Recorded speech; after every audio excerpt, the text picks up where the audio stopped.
who has been the best player for Colorado so far this season, Chase Howell. Hold it up. Hold it up. I mean, is that a consensus? Because that's mine, too. I think it is a consensus. That's mine, too. You know, when we go out to the bars on the weekend and when the music is dropping and instead of dancing and like the Soulja Boy, we're just holding up the watch back and forth. That tells you all you need to know. I'm happy that we're all on the same page with that one because Shedeur Sanders has been everything and more for the Colorado Buffaloes through these first handful of games. Absolutely. He's the best quarterback I've seen on the Buffaloes in my life. He's one of the best college football quarterbacks. Gone are the days of Cepho. It's top 5 for sure. And there's no doubt that we love Shedeur Sanders. Yeah. He's Shedeur. I know I put out a mock-up of Caleb Williams in a Broncos jersey on Sunday after the Broncos. Well, it was when they were I forget what it was. Or no, it was after the Buffs They were down lost. bad in the first half. Yeah, and so I'm like, trying to peddle that, and I got a bunch of comments on the account saying like, no, like we want Shedeur in Denver. And my response to that is I want Shedeur in Boulder for another season. Like that. Look, but I love Shedeur Sanders to the Broncos. Like that would be chill. I'm trying to see Deion Sanders, Shedeur Sanders, Travis Hunter and company finish this mission. I want to see them seal the deal and do the damn thing. So I want Shedeur in Boulder for as long as possible. So consensus number 1 is Shedeur Sanders. Where are you going with your second pick, Monsieur Howell? Ooh, what did I have? There's a couple different names. There's a couple different names. I know what I had now. I'm going to go with, and he had a rough game, a little bit of a rough game. Still played all right this past week, but he was a little banged up. It didn't look like he was making cuts, how he was through the first few weeks. But I got to go with Xavier Weaver. He's been Shedeur's go-to guy. He looks like an NFL wide receiver when fully healthy. I don't think he was fully healthy this past week, but the numbers that he's been able to put up, 41 receptions, 490 yards, 2 TDs. He doesn't have quite the touchdowns as some of the other receivers, but he's the go-to guy on third down. He's Shedeur's favorite target. I had to go with Xavier Weaver. I like Xavier Weaver. That's a good one. He'll be on my list. Yeah, I like Xavier Weaver a lot too. He was tough to leave off of mine, but I left him off. Wow. Honorable mention. I feel bad about it, but you're right. Chase is right. He's been dominating. Wow. He's been dominating the receiving game.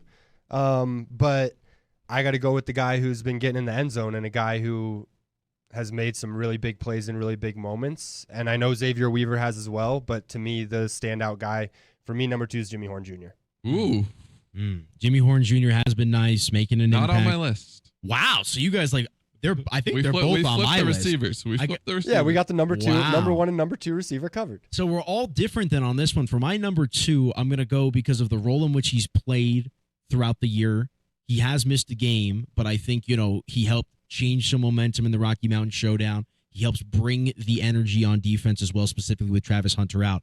I'm going Shiloh Sanders. You're going family. I'm going family because it's a family affair. You got Shedeur running the offense, and I think that pick 6 against CSU really helped bring some life into that game. And I know he didn't play against USC, and I know they got waxed against Oregon, but I think Shiloh Sanders is a player that helps bring the identity to that CU defense. So I'll go Shiloh number 2. Can you imagine Vin Diesel at a CU game just on the sideline with Shedeur and Shiloh and Deion just saying family? That would be incredible. That would be incredible. So I got Shiloh, and then you guys swap Horn and why am I forgetting that? Xavier Weaver now. So where are you going number 3?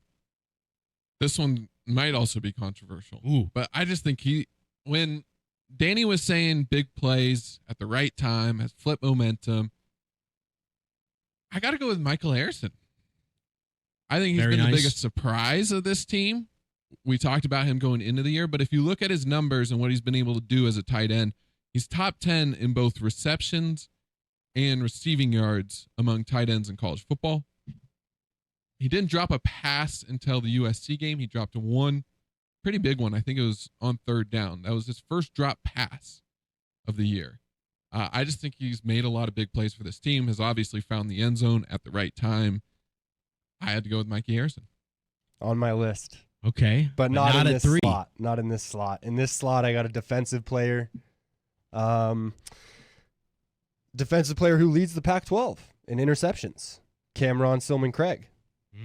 An underrated name. 3 picks on the year. That's a great one. And he's out there just ball hawking, running down errant passes left and right, and making an impact in every game.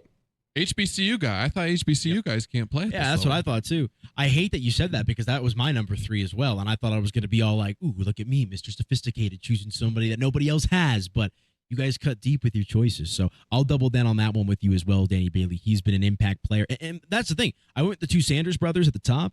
But like just because your last name isn't Sanders doesn't mean you're a real big-time player. And that's exactly what we've seen this year. My number 4? Yep. Number 4, I went with Shiloh. Okay. I don't need to explain that one. You already talked about him. I think he's been the best player on the defense so far this year. Yeah. Yeah, even with that one game that he's missed, I think the impact is there. I got Shiloh at 4 as well. Ooh, okay. So I had him at 2. You have him at 4. So a couple differences there. See, now this is where it gets interesting because like, I have to have one of the receivers, right? If not both. Like I feel like you have to. Or Mikey, the tight end. Yeah, or Mikey. Like no love for Omarion Miller, even just after the one game, or Cooper. Just one game, but a big game. We haven't even talked about a guy that had big 2 games, 2.5 games. Well, we'll talk about him right now.